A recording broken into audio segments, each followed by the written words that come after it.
समता, बंधुता आणि न्याय या सर्वोत्तम मानवी मूल्यांवर आधारित समाज रचनेचा पाया आपल्या विचारातून, चिंतनातून, चारिकेतून ज्यांनी या देशाला, विश्वाला घालून दिला ते महाकरुणिक तथागत गौतम बुद्ध.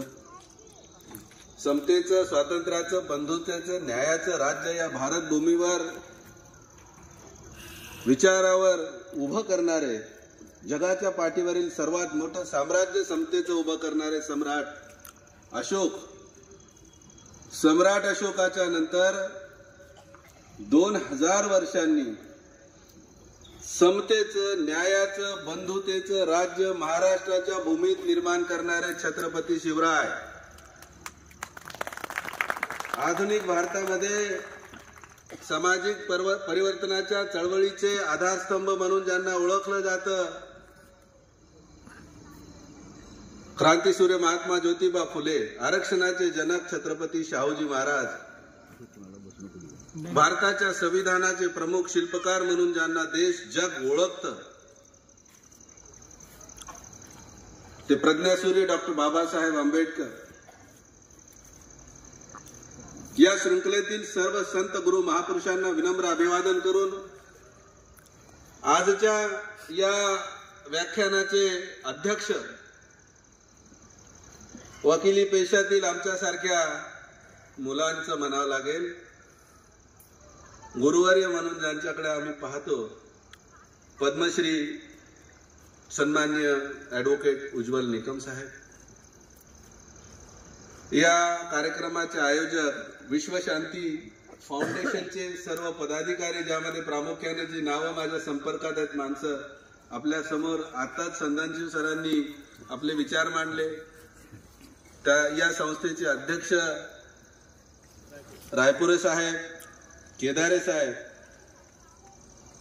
या सभेला उपस्थित असणारे भुसावळ शहरातील आणि आजूबाजूच्या परिसरातील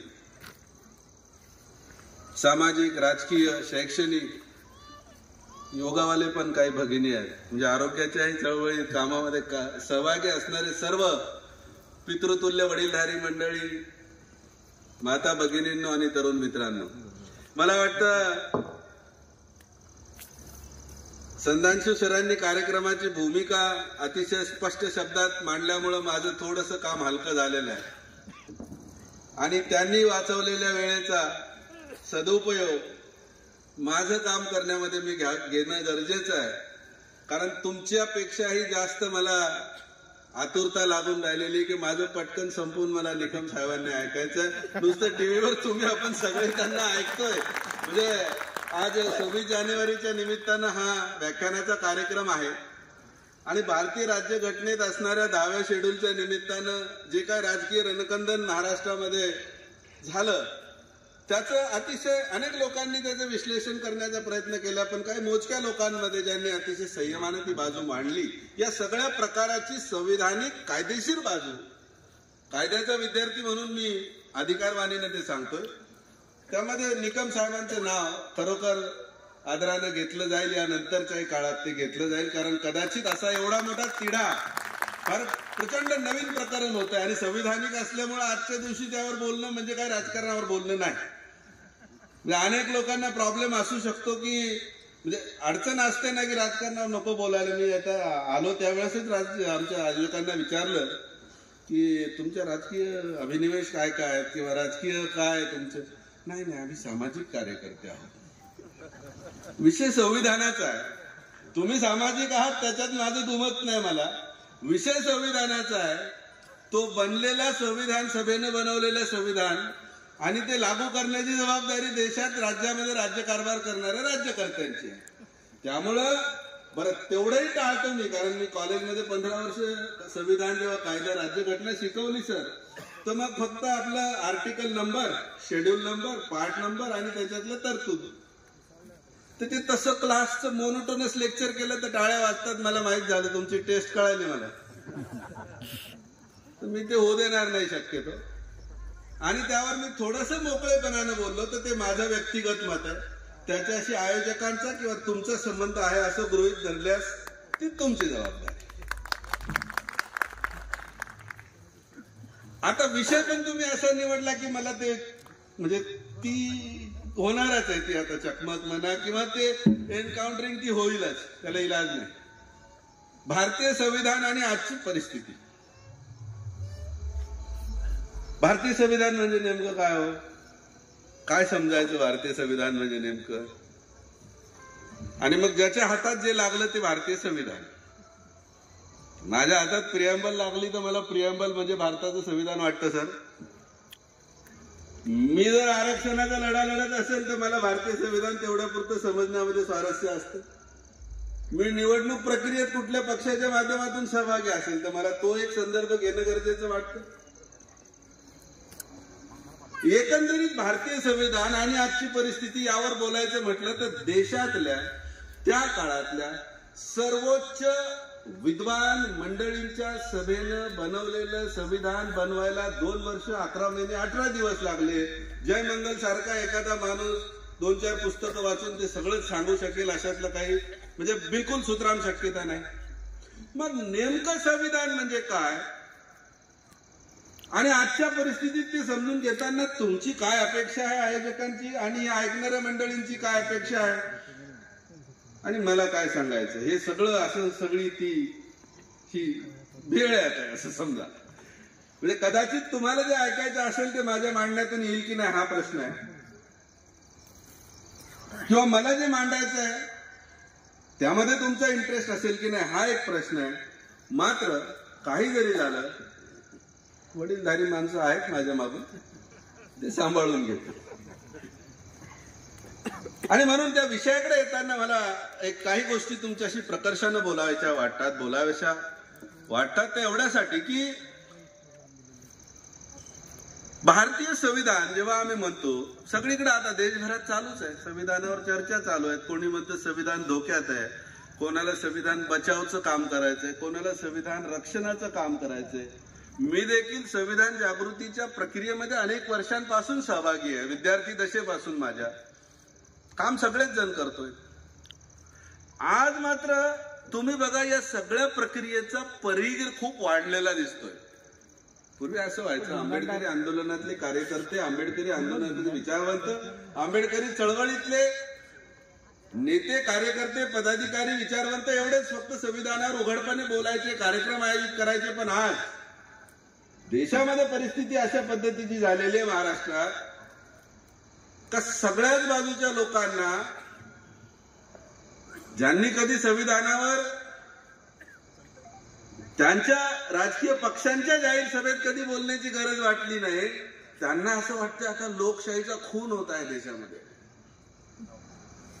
आणि काही लोकांची भूमिका आहे की आम्ही लोकशाही मार्गानेच सगळं करतोय.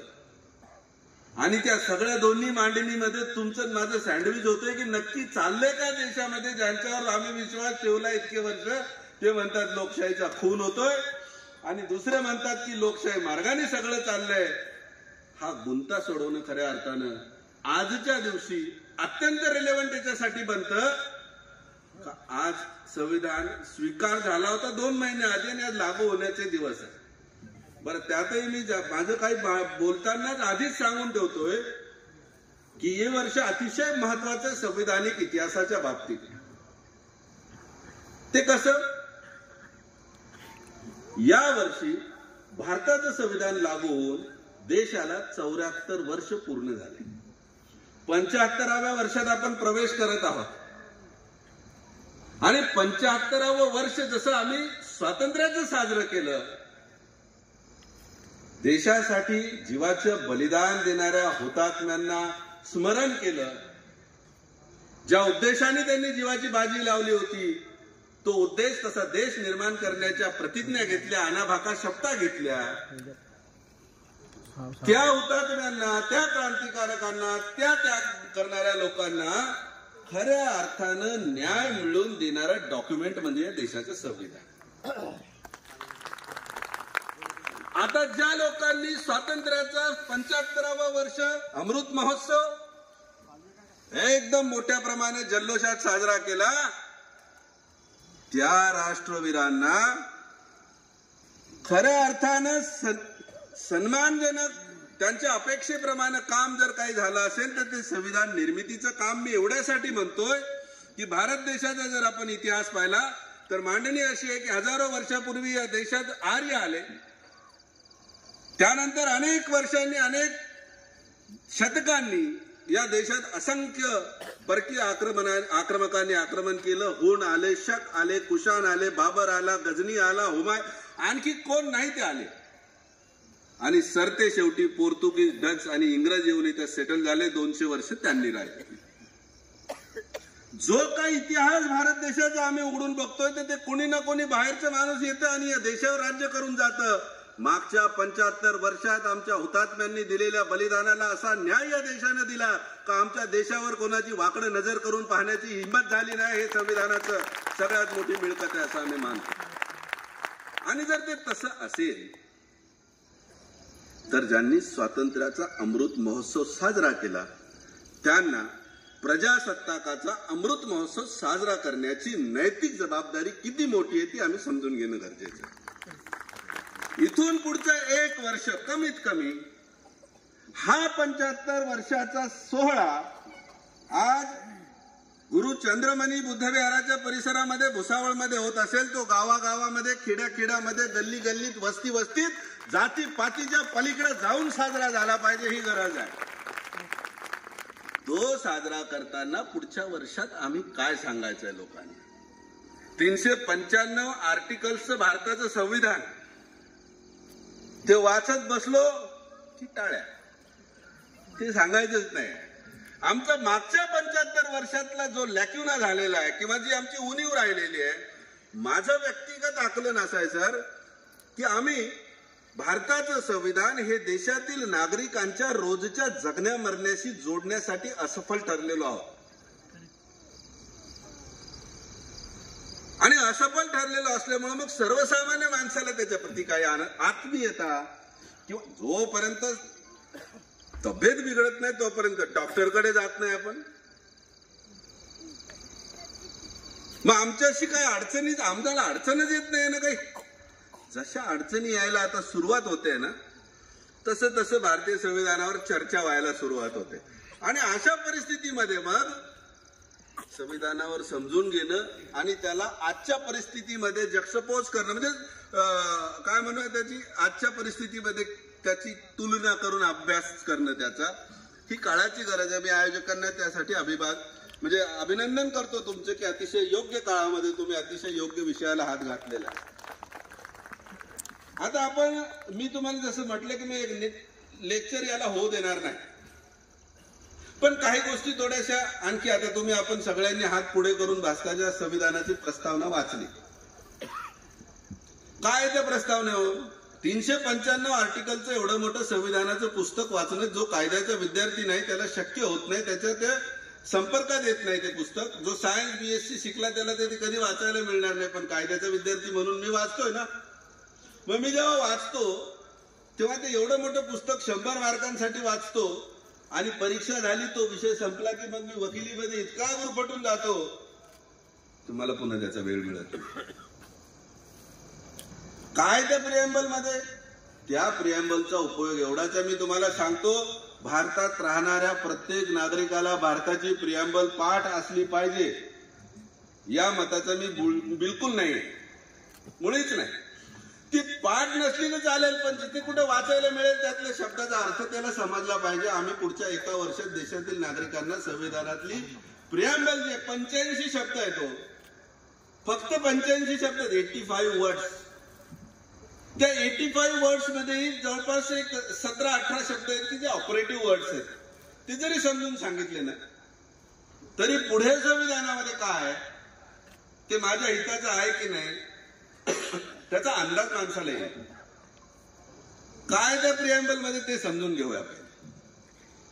आम्ही भारताचे लोक म्हणजे कोणी निर्माण केलं, कशासाठी निर्माण केलं तर आम्हाला आमच्या देशाला सार्वभौम म्हणजे कोणी आमचा दुसरा मालक नसणार, आम्हाला कोणी बाहेरून नियंत्रित करणार नाही, आम्ही आमच्या पद्धतीने आमच्या देशात संचलन करू. सेक्युलर म्हणजे धर्मनिरपेक्ष, भारत देशाचा कुठलाही धर्म असणार नाही परंतु भारत देशात राहणाऱ्या सर्व धर्माच्या लोकांना त्यांच्या धर्माचं अनुसरण करण्याची पूर्ण मुभा राहील. समाजवादी म्हणजे ती अर्थव्यवस्था कशा पद्धतीची असेल तर कल्याणकारी राज्यासाठी आवश्यक असणारी जी गरज आहे ती त्याला पोषक असणारी अर्थव्यवस्था सरकारची असावी अशा पद्धतीची ती समाजवादी. लोकशाही म्हणजे जिथे लोकशाही जीवनाची सामाजिक आणि राजकीय जीवनाची एक पद्धत म्हणून ती पद्धत असणार त्या देशाची लोकशाही राष्ट्र असेल.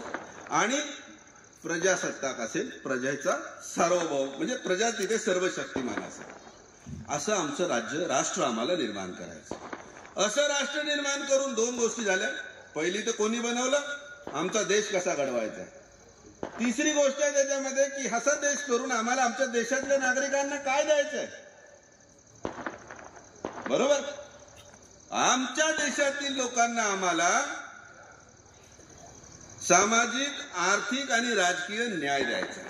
न्याय, स्वातंत्र्य द्यायचंय. स्वातंत्र्य कसलं, विचार, अभिव्यक्ती, श्रद्धा, विश्वास आणि उपासना. समता प्रस्थापित करून द्यायची. आमच्या देशातल्या प्रत्येक नागरिकाला समतेचं वातावरण द्यायचं. ते कसं, दर्जाची समानता आणि संधीची समानता. विषमता कोणत्या आधारावर आहे, दर्जामध्ये महिलांना दुय्यम स्थान होतं, चूल आणि मूल याच्या पलीकडे नव्हतं. म्हणून कधी संविधान निर्माण होण्याच्या आधी कधीही राष्ट्राध्यक्ष प्रतिभाताई पाटलांसारखी महिला आमच्या देशाची दिसली नाही आम्हाला. पण संविधानाने दर्जाची आणि संधीची समानता दिल्यामुळे इंदिरा गांधी झाल्या राष्ट्राध्यक्ष, प्रतिभाताई पाटील झाल्या. देशातील अनेक राज्यांमध्ये ममता बॅनर्जी असतील, मायावती असतील, जयललिता असतील, राबडी असंख्य महिला मुख्यमंत्री झाल्या आणि अत्यंत चांगल्या पद्धतीनं हे राज्य देश त्यांनी चालवून दाखवलं. समता कशाची हो, ज्या आधारावर संधी नाकारली तो दर्जा आणि त्याची संधी, त्या दोन्हीची समता. आणि शेवटचा एक प्रश्न आहे, शेवटचा एक शब्द या प्रिॲम्बल मध्ये आहे जो अत्यंत महत्वाचा आहे. त्याचं तो शब्द आहे बंधुता. बंधुता, कारण बंधुता आपली सगळ्यांची बंधुत्व, सारे भारतीय माझे बांधव आहेत, माझ्या देशावर माझे प्रेम आहे, माझ्या देशातील विविधतेने नटलेल्या परंपरांचा मला अभिमान आहे, असं आपण सगळ्यांनी प्रतिज्ञा केली ना शाळेमध्ये. अरे बंधुत्व आहे, दंगली कशाला होतात देशात ना. दंगली होतात कशाच्या आधारावर, जातीच्या आधारावर होतात, धर्माच्या आधारावर होतात, कोणती भाषा बोलतो त्याच्या आधारावर होतात, कोणत्या राज्यातून तू आलेला आहेस त्याच्या आधारावर होतात. हे विषमतेचे, कोणती संस्कृती तू मानतो त्याच्यावर दंगली होतात. मग बंधुत्व कुठे, संत्र्यासारखं बंधुत्व आहे आपलं. संत्रा माहिती आहे ना, वरून एक दिसतो, एक संत्रा मार्केटमध्ये घेऊन गेलो की एक संत्रा येतो, पण त्या संत्र्याची साल काढली. बरोबर, मुंबईमध्ये दिसतं ते खास करून. मराठी माणसांचा मुंबईमध्ये फार विषय चालतो. मराठी हा मुद्दा, मराठी माणसांचं असं झालं पाहिजे, ते सगळं ठीक आहे. सगळे मराठी जेव्हा एकत्र बसतात मराठी म्हणून, तेव्हा विचारतात की मराठी तर ठीक आहे, पण कुठले, कोकणातले का घाटावरचे का उत्तर महाराष्ट्रातले. त्याला आपण खानदेश, विदर्भ, मराठवाडा तर इतके दूर की आपला हिशोबच लागत नाही तिथे. मग बंधुत्व म्हणजे भाषेवर जरी एकत्र यायचं म्हटलं तरी तकलादू आहेत अधिष्ठानं, तकलादू आहेत. मग असे अनेक उदाहरणं काढता येतील आपल्याला. चला ठीक आहे, एका कोणत्या तरी पट्ट्यातला आहे, मग तरी त्यातले त्यात कोणता आहे, त्याच्या पुढे सरकतो अजून. बंधुत्व आमचं किती तकलादू बा. आम्ही खानदेशचे आहोत, असं का, कोणता जिल्हा, जळगाव, बर, तालुका भुसावळ, गाव कंडारी, आडनाव यशोदे. अरे बाप, गडबड होती ना. एका ठिकाणी सर आम्ही असं पोहोचतो की तिथं अडचणी येतात. अडचणी येतात म्हणजे तुम्ही मान्य करा, नाही तर नका करा. मी काय चंद्रावरून पडलेलो नाही. तुम्ही ज्या समाजाचा त्याच समाजाचा मी आहे, त्यामुळं म्हणजे त्याच समाजात मी देखील वावरतो. हे अनुभव आपले सर्वसामान्यांचा अनुभव म्हणून समजून घ्या. बंधुत्व, आणि म्हणून ते डिफाईन केलं त्या प्रिॲम्बल मध्ये, बंधुत्व ज्यामध्ये व्यक्तीची प्रतिष्ठा आणि राष्ट्राची एकता आणि अखंडता अक्षुण्य राहील असं बंधुत्व. व्यक्तीची प्रतिष्ठा किती मोठा शब्द आहे. भारताचं संविधान आहे ना, म्हणजे जगातले अनेक कायदे तज्ञ असं म्हणतात की इट इज अ मास्टरपीस. अरे तुम्हाला बघा, जन्माला आलो तुम्ही मी आपण सगळे इथे बसले लोक जन्माला आलो म्हणून फक्त आपल्याला प्रतिष्ठा आहे. मेलेल्या माणसाच्या प्रतिष्ठेची काळजी घेता. अगर जर एखाद्या मृतदेहाची योग्य पद्धतीने विल्हेवाट लावली गेली नाही तरी गुन्हा होतो ना तो. जन्माला आलेल्या माणसाची, मेलेल्या माणसाची इतकंच नाही तर मातेच्या गर्भातल्या ज्याने एक श्वास घेतला नाही अशा बाळाच्या जन्माची देखील ही गॅरंटी घेतं भारताचे संविधान त्याच्या प्रतिष्ठेची. तो कायदा आहे भ्रूण हत्येचा, तुम्हाला माहिती आहे. वंशाला दिवा पाहिजे म्हणून लेकरांचे लहान लहान मातेच्या गर्भात तिचं लिंग तपासणी करून जीव घेणाऱ्या लोकांना जेलमध्ये जावं लागतं. त्याची सोनोग्राफी करणाऱ्यांना जेलमध्ये जावं लागतं. अरे ज्यांनी श्वास घेतला नाही अशा मातेच्या गर्भाला देखील प्रतिष्ठेने जन्माचा अधिकार आहे. हे भारताचं संविधान आणि असं बंधुत्व भारताचं संविधान. ह्या 4 गोष्टी जरी आम्ही समजून सांगू शकलो, समजून घेऊ शकलो ना, कारण शेवटी प्रश्न काय येणार आहे की आजच्या परिस्थितीसोबत भारताच्या संविधानाचा अभ्यास करायचा तर नेमकं करायचं काय.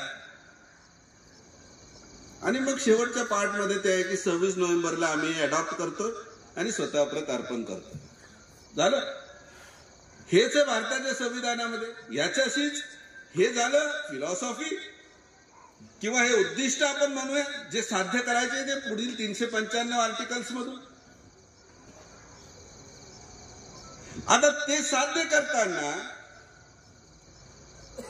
राज्यकारभार करणाऱ्या लोकांना काही महत्वाच्या गोष्टी आहेत की आपलं राज्यकारभार करताना या 4-5 गोष्टी ज्या सांगितलेल्या आहेत त्या स्वातंत्र्य, समता, बंधुता, न्याय आणि वरती दिलेलं आपल्या देशाचं स्वरूप सार्वभौम, सेक्युलर, धर्मनिरपेक्ष, समाजवादी, गणराज्य, लोकशाही याला धक्का लागता कामा नये.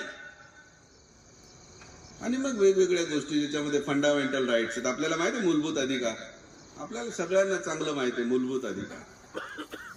देशातील नागरिकांना मूलभूत अधिकार दिलेले आहेत. देशातील नागरिकांना भारताच्या संविधानानं अनेक मूलभूत अधिकार दिले, पण त्याच्यासोबत मूलभूत कर्तव्य पण दिलेले आहेत.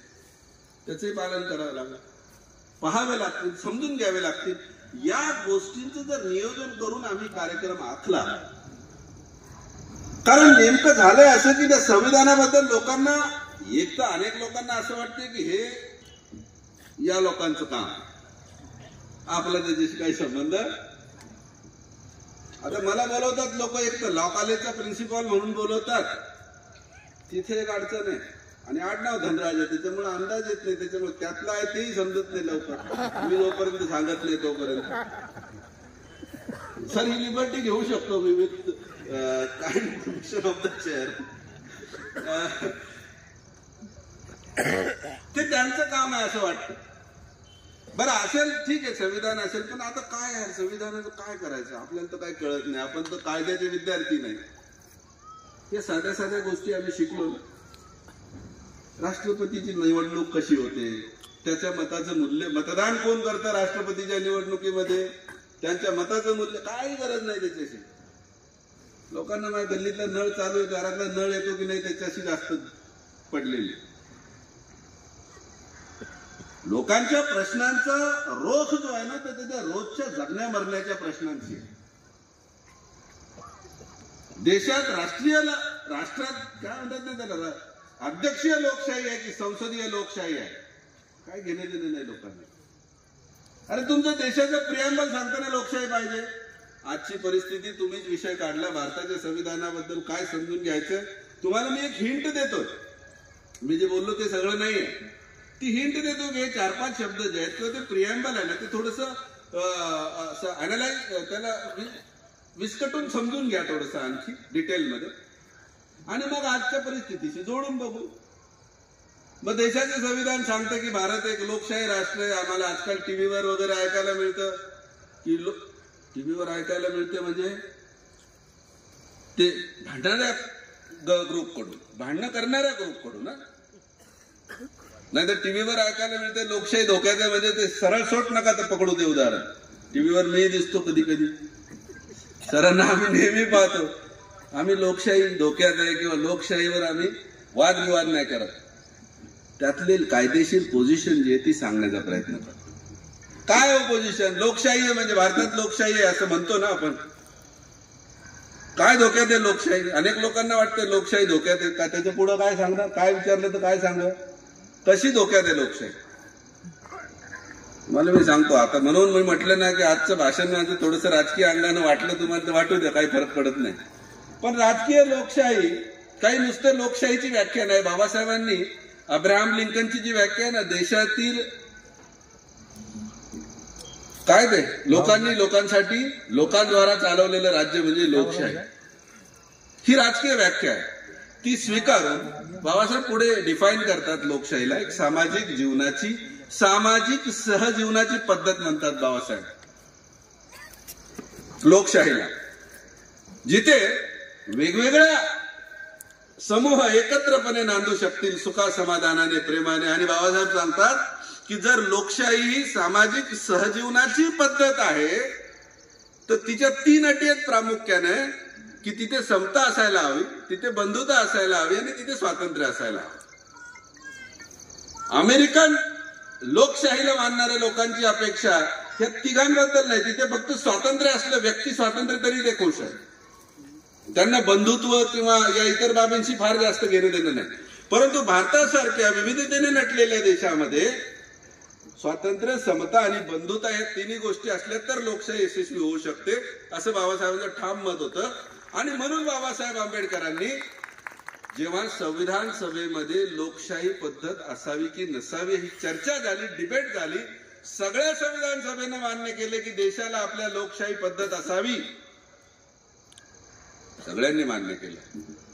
आणि सगळ्यांनी जेव्हा मान्य केलं तेव्हा असा प्रश्न आला मग की संसदीय लोकशाही असावी की अध्यक्षीय लोकशाही असावी?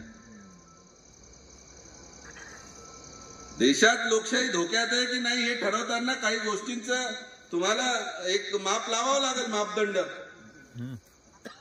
अध्यक्षीय लोकशाही अमेरिकेमध्ये माहिती आहे ना आपल्याला, आणि तिथे निवडणुका जेव्हा होतात, मग ती डोनाल्ड ट्रम्पची निवडणूक आपण रिसेंटली पाहिली किंवा जो बायडेनची पाहिली, तिथे एकच माणूस पूर्ण देशभर निवडणुकीला उभा राहतो, निवडून येतो. देशातील नागरिक देशाच्या राष्ट्राध्यक्षाला मतदान करतात, तो त्याच्या मर्जीप्रमाणे जे जे देशातील चांगले लोक असतील त्यांच्या मदतीला घेऊन त्यांच्या मदतीने सरकार बनवतो आणि सरकार चालवतो. भारतात उलट म्हटल्यापेक्षा वेगळं आहे असं म्हणून. वेगळं कसं आहे? भारतामध्ये तुम्ही आपण लोक खासदार निवडून देतो लोकसभेमध्ये, हे सगळे खासदार तिथे गेल्यानंतर दिल्लीत लोकसभेत बसल्यावर ज्या लोकांना बहुमत असेल त्यांची सरकार बनते, त्या सरकारचं मंत्रिमंडळ बनतं आणि मंत्रिमंडळाचा प्रमुख म्हणजे मग तो देशाचा प्रधानमंत्री, अशी ही सिस्टम आहे. आणि प्रधानमंत्री किंवा मंत्रिमंडळाने जे काय निर्णय घेतले त्यांना राष्ट्राध्यक्ष राष्ट्रपती सिग्नेचर करतात, तेव्हा त्याचं कायद्यात रूपांतर होतं. म्हणजे मंत्रिमंडळ संसदेत कायदा आणून बिल बनवतं, कायदा करतं, संसदेनं पास केला की परत राष्ट्रपतींकडे. म्हणजे मंत्रिमंडळ संसदेला जबाबदार आहे. संसदेमध्ये बसलेले 543 लोक दर 5 वर्षांनी त्यांना तुमच्या माझ्याजवळ यायचं आहे की आम्ही मागच्या 5 वर्षात काय काम केलं त्या आधारावर आम्हाला पुन्हा मतदान करा. तो माणूस जरी नाही आला तर तो पक्ष येतो. म्हणजे ही संसद देशातील लोकांना जबाबदार आहे. प्रजासत्ताकाचा अर्थ तिथे आहे, बरोबर. मग हे अमेरिकेत आणि भारताच्या पद्धतीमध्ये हा फरक आहे ना, तर याचे वैशिष्ट्य समजून घ्या. अमेरिकन अध्यक्षीय लोकशाहीमध्ये स्थिर सरकार असतं, 5 वर्ष त्याचं सरकार पडत नाही. एकदा अध्यक्ष निवडून दिला स्थिर सरकार. पण तिथे अकाउंटेबिलिटीचा काही प्रश्न नाही, उत्तरदायित्वाचा काही विषय नाही. म्हणजे बिल संसदेत मांडायचं, मग संसद पास करेल आणि नंतर राष्ट्रपती त्याच्यावर साईन करतील आणि नंतर असं काही नाही. उत्तरदायित्व नाही, जबाबदारीचं नाही तत्व, पण स्थिर सरकार, स्टॅबिलिटी. भारतात असं आहे की संसदीय पद्धतीतून ज्या सरकार बनतात त्या स्टॅबिलिटीची गॅरंटी नाही देऊ शकत. कारण आपण मागे अनेक वेळा अलायन्स वाल्या सरकार पाहिलं ना, राज्यातही पाहिली, आताही आहे, पाहतोय. कधी स्थिर सरकार असते तर कधी अलायन्स मिलीजुली सरकार असते. आणि त्यामुळे मग देशातील लोकांना पण याची एक महत्वाची बाजू आहे की इथला प्रत्येक संसदेत निवडून जाणारा, विधानसभेत निवडून जाणारा माणूस डायरेक्ट जनतेशी जबाबदार आहे. जनतेच्या पुढे त्याला डायरेक्ट 5 वर्षांनी प्रत्येकाला जावं लागतं. आणि म्हणून ही जनता जबाबदारीला जास्त महत्व देते. बाबासाहेब आंबेडकरांनी संविधान सभेत प्रश्न विचारला की हजारो जाती, विविध धर्म, शेकडो स्वरूपाच्या कल्चरल डायव्हर्सिटी या देशामध्ये, विविधता आहे, नटलेला देश आहे, अनेक भाषा बोलल्या जातात. या इतक्या विविधतेने नटलेल्या लोकांना जर एकरूप बांधून ठेवायचं असेल, एक संघ बांधून ठेवायचा असेल तर कायदे निर्मितीच्या ठिकाणी त्यांचं प्रतिनिधित्व खूप गरजेचं आहे. आणि म्हणून या देशाला स्थिर नसेल पण जबाबदार सरकारची गरज आहे. आणि म्हणून मग संसदीय लोकशाही या देशामध्ये स्वीकारली गेली. संविधान सभेनं तिला मोठ्या मनानं, मोठ्या बहुमतानं स्वीकारलं. आता प्रश्न निर्माण होतो की संसदीय लोकशाहीमध्ये, रिप्रेझेंटेटिव्ह लोकशाहीमध्ये, प्रातिनिधिक लोकशाहीमध्ये आम्ही आमची माणसं निवडून देतो, ती वरती सरकार बनवतात. बरोबर? ग्रामपंचायतमध्ये काय चालू आहे आता? ग्रामपंचायतीची निवडणूक कशी होते? सदस्य निवडून देतात. तुम्ही निवडणुकीत सहभागी नाही. नगरपालिकेत काय चालू आहे मला नगरपालिकेच्या झाल्याच नाहीत, बरेच दिवस झाले. ग्रामपंचायत मध्ये डायरेक्ट सरपंचाची निवडणूक होते ना. पूर्वी कसं व्हायचं? सदस्य निवडून यायचे, मग ते कुठून तरी एक दौरा करून यायचे, अभ्यास दौरा, काही याच्यासोबत काही त्याच्यासोबत, आणि मग ते सरपंच निवडायचे. आता सरपंच डायरेक्ट निवडून येतो. कारण हा प्रयोग 1998 साली देशात केला गेला की आम्हाला अमेरिकेसारखी डायरेक्ट वाली निवडणूक या देशात लादायची, आणायची. तो हाणून पाडला लोकांनी तेव्हा. तो हाणून पाडल्यामुळे मग वरून डायरेक्ट प्रधानमंत्र्यांची किंवा मुख्यमंत्र्यांची निवडणूक करायच्या ऐवजी खालून सवय लावूया लोकांना. आज सरपंचाला निवडायची सवय लागली तर उद्या नगराध्यक्षाला निवडते, नगराध्यक्ष निवडायची सवय लागली तर उद्या जिल्हा परिषद अध्यक्ष निवडतील, जिल्हा परिषद अध्यक्ष सरळ निवडायची सवय लागली तर मुख्यमंत्री निवडतील. कदाचित येणाऱ्या काळात प्रधानमंत्रीही डायरेक्ट निवडायला मागे पुढे पाहणार नाही. सवय लागेल, सवय लागते. माणसं हतबल होतात. त्या बेडकाची शास्त्रज्ञाची गोष्ट माहिती आहे ना तुम्हाला? काय म्हटलं? तो शास्त्रज्ञाची बेडकाची गोष्ट आहे. एका शास्त्रज्ञाने एका पातेल्यामध्ये पाणी टाकलं मोठ्या, आणि त्याच्यात पाणी घेतलं, त्याला चुलीवर ठेवलं, गॅसवर ठेवलं, पटपट करू आपण म्हणजे वेळ कमी आपल्याकडे. गॅसवर ठेवलं त्याने आणि त्याच्यात एक बेडूक टाकला. पण आधी त्या हळूहळू आता ज्योत लागली, खालून आग लावली. आता पाणी होतं थंड, तोपर्यंत बेडूक मस्त आपले बेडूकराव फिरतायत पाण्यामध्ये. खालून जसं आगीनं आपलं काम चालू केलं निसर्गाच्या नियमाप्रमाणे, पाणी गरम गरम व्हायला लागलं, खालून गरम व्हायला लागलं तर बेडूकराव वरच्या लेअरमध्ये. पण जसं पाण्याचं टेम्परेचर वाढत गेलं, बेडूक आपला या कोपऱ्यातून ऍडजस्ट कर, त्या कोपऱ्यातून ऍडजस्ट कर, इकडून ऍडजस्टमेंट कर, तिकडून ऍडजस्टमेंट कर. शेवटी तो बेडूक पाण्याचं टेम्परेचर वाढत राहिलं. ऍडजस्टमेंटच्या चक्करमध्ये त्या बेडकाच्या अंगातली होती नव्हती ती सगळी ताकद निघून गेली, आणि एक वेळ आली की बेडूक पाणी उकळायला लागला आणि बेडूक ठारला. वेळेत जर निर्णय घेतला असता तर त्या एवढ्याशा पातेल्यातून उडी मारून बाहेर पडणं बेडकाच्या शक्तीच्या बाहेर नव्हतं. एडजस्टमेंट के चक्कर में ताकत कब निकल जाती है ये पता नहीं चलता इंसान, पता नहीं चलता. ठीक आहे, सरपंच निवडून आला ना, आपण भुसावळमध्ये राहतो, आपल्याला थोडी काय प्रॉब्लेम. ते कंडारीचे लोक पाहून घेतील.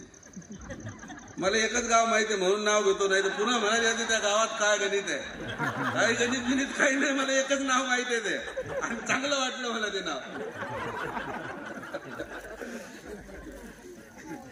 ते सरपंचवाले पाहून घेतील. आम्ही उद्या नगराध्यक्ष आलं तर मग जळगाववाले म्हणतील आमचा महापौर आहे, भुसावळवाले मुक्ताईनगरवाले पाहून घेतील. ते असं पाहून घेतील वाल्या चक्करमध्ये अडचणी वाढण्याची शक्यता आहे.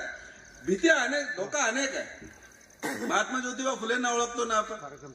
बघा, प्रायोरिटीज कुठल्या असाव्यात कुठल्या नसाव्यात हा त्या सरकारचा प्रश्न आहे. कारण सरकार आपण निवडून दिली त्या आपल्या प्रायोरिटी आहेत म्हणून त्या सरकारच्या प्रायोरिटी आहेत, असा त्याचा सरळ अर्थ भारताच्या निवडणूक पद्धतीने झालेल्या लोकशाहीच्या निवडणुकीमध्ये होतो. महात्मा ज्योतिबा फुलेंना आता तो सत्यशोधक एक चित्रपट आला सुनील शेळकेंनी बनवलेला, अप्रतिम सिनेमा. तो पाहिल्यावर लक्षात येते की या दाम्पत्याने काय जीवाचं रान केलं असेल. आजही ज्या गोष्टी बोलायला हिंमत लागते, बोलायची हिंमत होत नाही त्या गोष्टी 200 वर्ष आधी. पण शिक्षणासाठी एवढं जीवाचं रान केलं तेव्हा या माता भगिनी इथं बसलेल्या दिसतात. आज शिक्षणाची अवस्था काय? एक जिल्हा परिषदेचा पॅटर्न आहे ज्याच्यामध्ये गाव खेड्याचे, पुन्हा मी तेच म्हटलं, जिल्हा परिषदेचे लोक, नगरपालिकेच्या शाळा आहेत त्या एक विषय. एक ज्यांची थोडी बऱ्यापैकी परिस्थिती आहे ते सेमी इंग्लिश कॉन्व्हेंटचा तो सीबीएसईचा पॅटर्न आहे, आणि एक जे जास्त गब्बर आहेत त्यांच्यासाठी इंटरनॅशनल स्कूल आहे. गब्बर म्हणजे मग आता 3 पद्धतीचं वेगळं वेगळं शिक्षण चालू आहे. 12वी नंतर हे लेकरं जेव्हा शाळेत येतात, तिघं एका स्पर्धेत येतात कुठेतरी, तर बिचारा आमचा जिल्हा परिषदवाला, नगरपालिकेवाला विद्यार्थी, सेमी इंग्लिशवाला विद्यार्थी, आणि हा फाड फाड फाड फाड फाड फाड इंग्लिश बोलून तिथं हे मागं पडतील लेकरं. काय होईल? हेच होईल ना.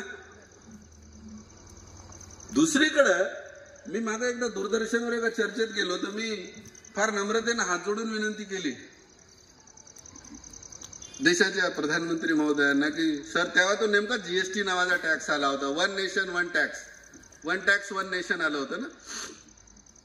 आता 1 नेशन 1 इलेक्शन पण येणार आहे वाटतं, ते नवीन अजून, त्याच्यावर जाऊ द्या, नको, नंतर कधीतरी बोलू.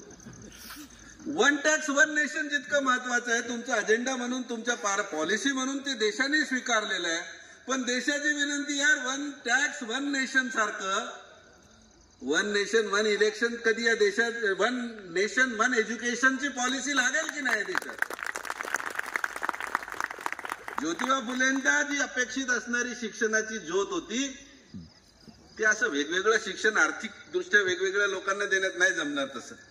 आणि म्हणून हे जे बदल होत आहेत देशामध्ये ते बदल समजून घेणं गरजेचं आहे. आरक्षणाचा लढा देशात, राज्यामध्ये, देशामध्ये तीव्र होतोय.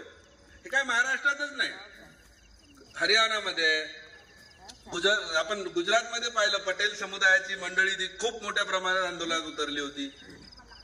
आंध्र प्रदेशामध्ये आहे, महाराष्ट्रातले मराठा बांधव उतरलेले आहेत. आणि दुसरीकडे सर्रास खासगीकरण चालू आहे. अहो, मंत्रालयातल्या जागा कंत्राटी पद्धतीने भरतात. मग हे आरक्षण मिळालं तरी करायचं काय त्याचं?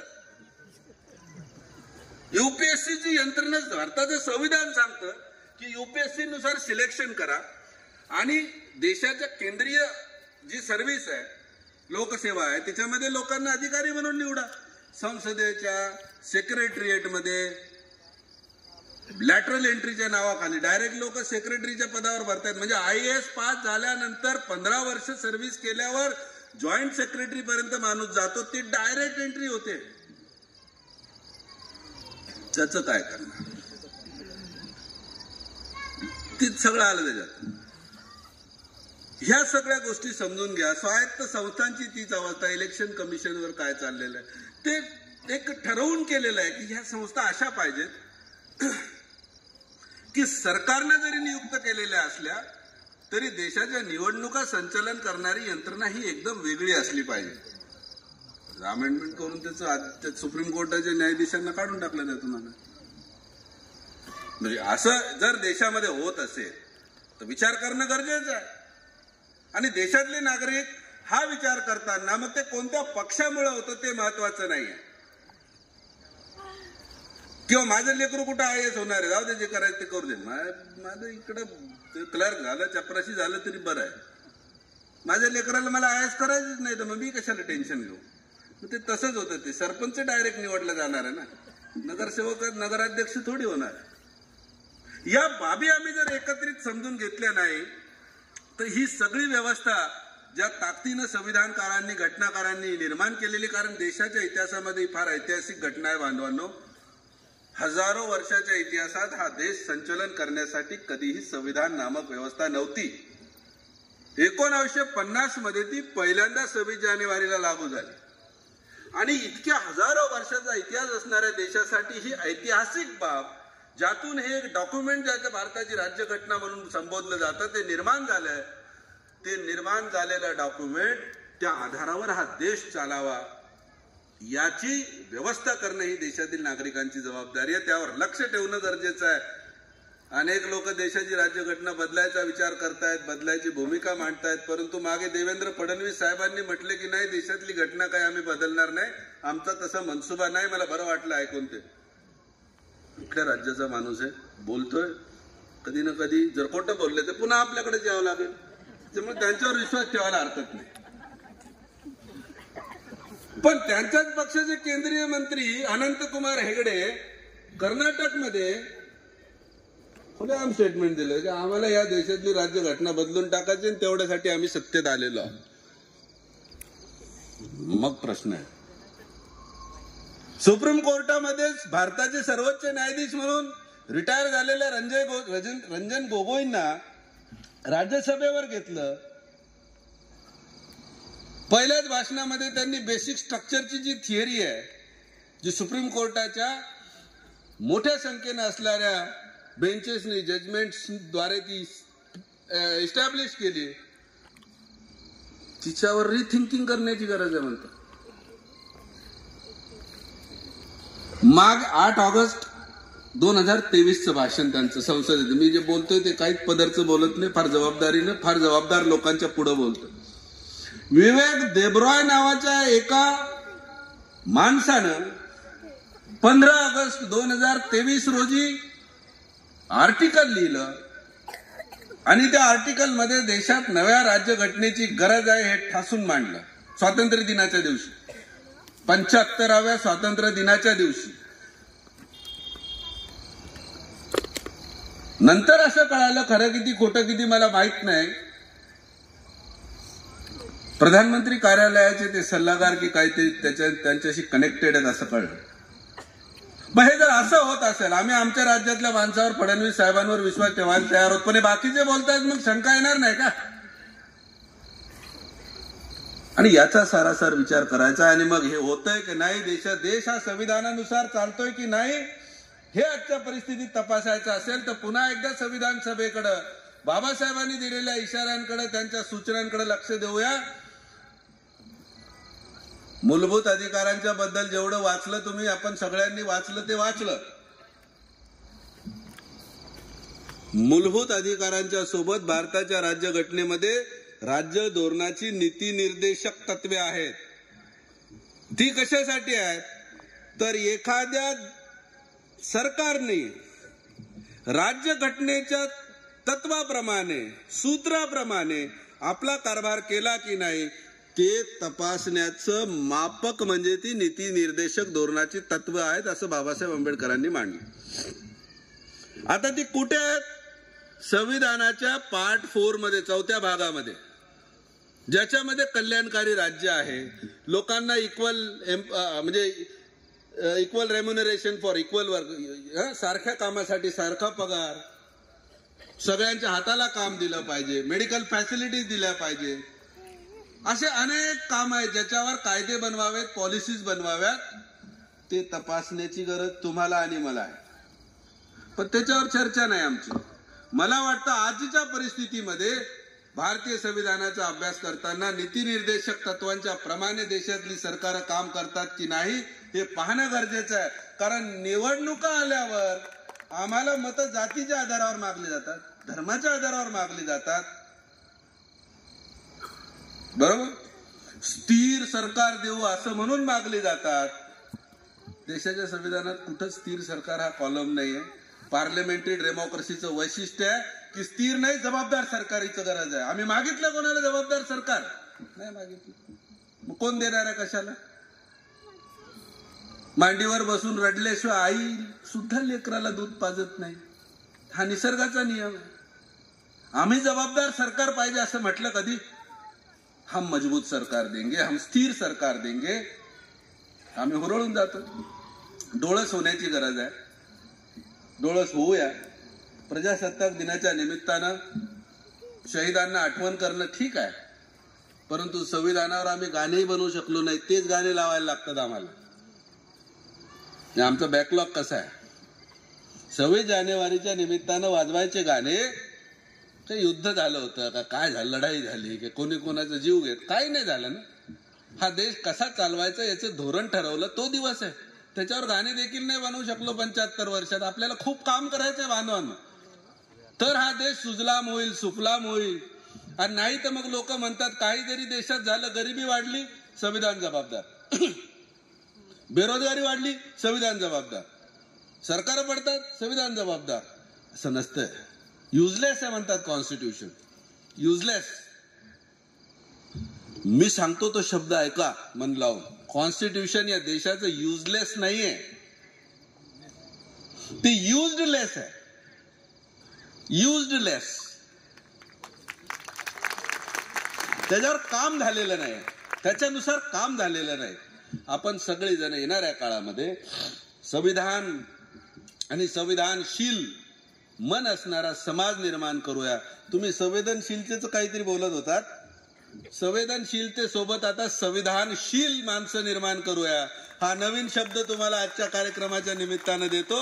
या संविधानावर आपण विश्वास जर ठेवला, या संविधानाच्या नुसार देश चालला, तर हा देश, या देशातल्या प्रत्येक नागरिकाचं हिताचं संवर्धन होऊ शकतं. हा विश्वास देशातल्या नागरिकांपर्यंत देऊया. तो विश्वास तो मला आहे, जो विश्वास तो तुमच्या मनामध्ये, तुमच्या माझ्या सगळ्यांच्या माध्यमातून सगळ्यांच्या मनामध्ये. एक शायर असं म्हणतो, एक शायर बोलतो कि कर्म के पास अगर तलवार तो मैं उम्मीद की धार लिए बैठा हूं. कर्म के पास अगर तलवार तो मैं उम्मीद की धार लिए बैठा हूं. ऐ जिंदगी तेरे हर चाल के लिए मैं एक चाल लिए बैठा हूं. ऐ जिंदगी तेरी हर चाल के लिए मैं एक चाल लिए बैठा हूं. चल मान लिया, 2-4 दिन नहीं है मेरे मुताबिक, मगर गिरेबान में सुनहरे साल लिए बैठा हूं. गिरेबान में सुनहरे साल लिए बैठा हूं. ये गहराइयां, ये लहरें, ये तूफान सब तुम्हें मुबारक.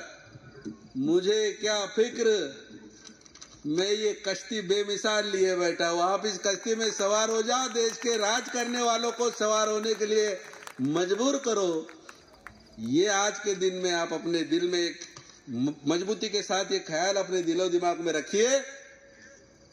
हो सकता है आने वाला साल 75वां संविधान की वर्षगांठ, आने वाले अच्छे भारत की एक निशानी हम सबको देकर जाएगी, जो आने वाली नस्लों के लिए साबित होगी. अच्छी निशानी हमारे तरफ से, गिफ्ट हमारी जनरेशंस के लिए. इस उम्मीद के साथ आप लोगों ने मुझे बड़ी शांति से सुना. आप लोगों ने मुझे बुलाकर सम्मानित किया. इसके लिए शुक्रिया अदा करता हूं और अपनी वाणी को विराम देता हूं. धन्यवाद. धन्यवाद.